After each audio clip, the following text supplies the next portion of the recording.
movimiento. Esto parece complejo, pero es bien sencillo. Dice que la densidad del agua, el agua es más densa que el aire, al estar dentro del agua, ellos ya podían estar como aquí en la figura, por ejemplo, en una posición vertical. No necesitaban desarrollar estructuras para mantenerse parados, podían flotar en el agua, porque el agua es más densa. Y eso les permitía el movimiento, un movimiento para las medusas rudimentario. Si ustedes han escuchado noticias sobre las medusas, van a haber escuchado esto. Las medusas no tienen mucha capacidad de traslación, no tienen mucho movimiento, no tienen mucha locomoción. Están en el mar en función a las olas del mar. Si las olas del mar la llevan a la playa y la depositan en la playa y después se retiran, las medusas mueren.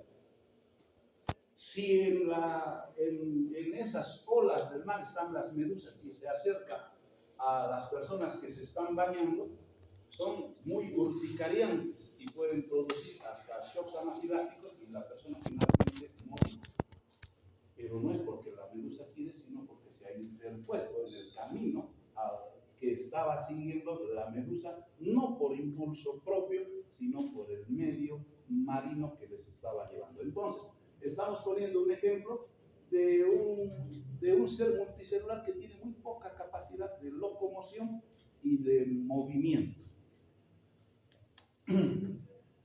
Sigamos avanzando en la especie y vamos a ver qué pasó con los peces. Los peces ya tienen un esqueleto como el que ven ahí. Ese esqueleto es más complejo, le permite tomar decisiones. ¿Qué hacen los peces? Nada. Pueden ir más abajo, pueden subir, pueden ir contra corriente, gracias a un conjunto de estructuras esqueléticas. Pero aquí hay una diferencia. La base del movimiento que tienen los peces no está en un esqueleto óseo, o sea, no tienen hueso, que tienen cartílago, tienen un armazón cartilaginoso. Entonces, eso les permite moverse muy bien, generar el impulso necesario, pero además ser livianos, también aprovechar las corrientes marinas. Y así podemos poner el tiburón, que es tan grande, tiene un esqueleto cartilaginoso.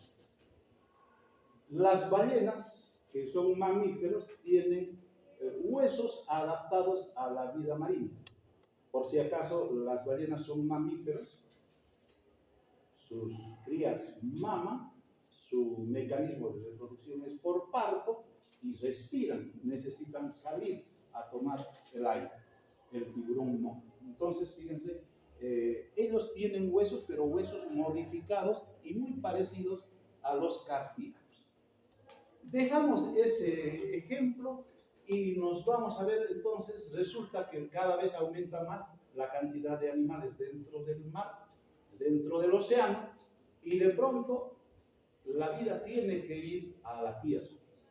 Para ir a la tierra resulta que la densidad del aire es menor y hay gravedad y hay presión. Entonces, no pueden quedarse como las medusas ahí a tratar de moverse y no pasar nada. Tienen que desarrollar su propio sistema de protección y su propia capacidad de generar movimiento. Entonces, ahí los seres vivos de la Tierra se dividen en los que tienen exoesqueleto y los que tienen endoesqueleto. Los que tienen exoesqueleto son como los que están viendo ahí, como el escorpión, como las cucarachas, que tienen armaduras externas, ¿sí? Entonces, esos son los seres intervertebrados. Los crustáceos y los insectos son los mejores ejemplos. Y está claro que el modelo que ellos desarrollan es tener un sistema de protección externo, afuera. Esa es la diferencia con el endoesqueleto. Y el endoesqueleto, como el ser humano, tiene un sistema de protección, pero no es externo, no es interno, está dentro. ¿Dónde se localiza? En los cordados y en todos los vertebrados, al cual pertenece el ser humano. Entonces, el endoesqueleto requiere la incorporación de material óseo, también incorpora material cartilaginoso, tiene cartílago, nosotros los seres humanos también tenemos cartílago, pero también tenemos articulaciones y tenemos músculos que nos permiten el movimiento y la locomoción. Entonces, en medio de ellos están los cambios en las necesidades de nutrición, lo cual hace que las especies tomen decisiones que van a afectar su estructura evolutiva, ¿no? Por ejemplo, el ser humano tiene como antepasado a los simios, a los chimpancés, y si ustedes se fijan, los grandes simios disponen de colas largas que les permiten mantener el equilibrio y adaptarse mejor a su fuente nutritiva. La mayoría son arborícolas, entonces pueden vivir en los árboles.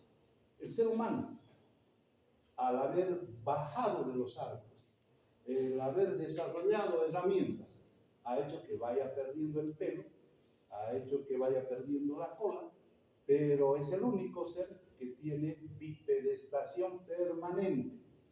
¿Qué es bipedestación permanente? ¿Quién entiende eso? Bipedestación permanente, ¿qué es? Bipedestación, que puede caminar en dos pies. Permanente. Todo el tiempo. ¿Sí? El chimpancé es el que más se aproxima al ser humano. También tiene bipedestación, pero ¿cuál es la diferencia? No es permanente. ¿Sí? Camina un poquito y se cansa. ¿No es cierto? Y tiene que buscar el apoyo en la cola, en los árboles o en los objetos. Entonces, el ser humano, acuérdense, en este sistema osteomioarticular, el ser humano es la única especie que tiene, que siendo mamífero de la familia de los simios, tiene bipedestación permanente. Y, como vamos a ver, toda la estructura osteomioarticular está diseñada para estar en esa posición, en bipedestación permanente. Seguimos. Composición del aparato locomotor. El aparato locomotor tiene, por lo tanto, una parte pasiva y una parte activa. Fíjense primero lo que quiero que se note. No estamos hablando todavía ni de huesos, ni de articulaciones, ni de músculos. Estamos hablando del aparato locomotor. Y estamos diciendo que el aparato locomotor tiene dos tipos de función. Una función pasiva y una función activa. La parte pasiva está representada por el esqueleto. Y aquí hay otra cosa que también nos equivocamos. Pensamos que pasiva quiere decir no hacer nada. Y no es así como es pasiva. Pasiva quiere decir que puede ser la base, o cumple otra función para producir el movimiento. Entonces, es la parte de huesos, es la parte de cartílagos y es la parte que le va a dar fortaleza. Va a dar el armazón, si ustedes quieren, interno, endoesqueleto, pero le va a dar la fuerza. Enseguida se va a entender. La parte activa está formada por los músculos, eso está claro, siempre se ha entendido. Parte activa, la que produce el movimiento, la que permite ejercer la acción. ¿Sí? Eso está formada por músculos, por tendones, etc. Ya. Por lo tanto, la combinación de la parte activa y la parte pasiva es la que genera el movimiento. Ahora, nos pongamos un ejemplo. La parte pasiva no hace nada. Imaginémonos por un momento que tenemos la capacidad de agarrarnos como el Todopoderoso, meternos la mano aquí y sacar todos los huesos y ponerlos aquí a un lado que se ¿qué nos pasará a nosotros? Abajo. Nos podremos mover. Hay una parte activa, ¿no? Ahí están los músculos, han quedado ahí adentro. Pero una parte activa, sin una parte pasiva, sin un tejido de sostén, no hace nada. Es que no hace nada. ¿Se dan cuenta? Y al revés, si se quedan los huesos y sacamos los músculos, pasa lo mismo. A lo mejor nos quedamos ahí como las antiguas momias, pero no hay la parte que nos produzca el movimiento. Entonces, es la unión de una parte pasiva y una parte activa las que van a permitir el movimiento. Y aquí viene la tercera parte. Siempre que haya, y aquí aparece la tercera condición, ¿cuál es? Ya hemos dicho activa, músculos, hemos dicho pasiva, esqueleto. ¿Qué nos falta para producir el movimiento? La articulación. Siempre que haya una articulación. Porque si ustedes se fijan, cuando repasemos la anatomía, un músculo no comienza en la parte proximal del húmero y termina en la parte distal del húmero. ¿Qué movimiento haría? Ninguno. Entonces, tiene que pasar por lo menos una articulación. Hay músculos como el bíceps que pasan 2 articulaciones, ¿sí? O pueden pasar más, pero por lo menos una articulación, si no, no se produce el movimiento. Entonces, ya resumiendo, el aparato locomotor es el que se ha ido desarrollando, se ha ido perfeccionando en los mamíferos, en los cordados, pero especialmente en los vertebrados. Por lo tanto, los mejores ejemplos de desarrollo están ahí. Bien, entonces, eso con aparato locomotor. Ahora, hueso y tejido óseo es lo mismo. ¿Cómo es lo mismo? ¿Qué sería hueso y qué sería tejido óseo? A ver, hemos hecho un ejemplo. Recién hemos visto la diferencia que hay entre un tejido y un órgano. El tejido óseo es un tejido. ¿Y el hueso qué es? Es un órgano. Entonces no es lo mismo, ¿sí? Estamos bien claros. Ahora, por supuesto, el hueso tiene en su composición una gran parte de tejido óseo.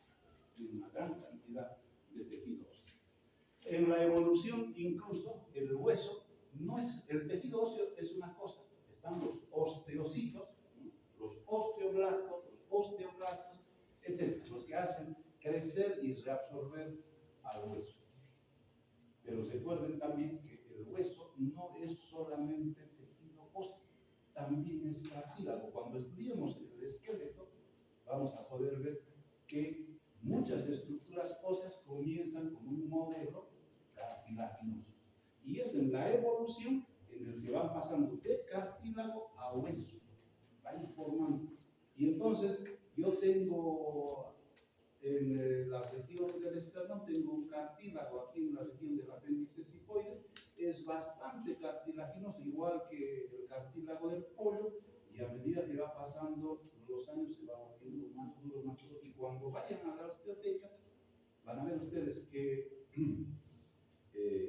en los huesos, en el esternón de personas jóvenes, no hay esta última parte, el apéndice cifoides.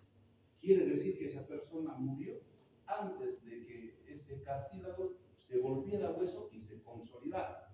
Y si ustedes encuentran las 3 porciones del esternón, con seguridad se trata de una persona mayor, porque ese es el modelo de evolución. Otro ejemplo, los dientes.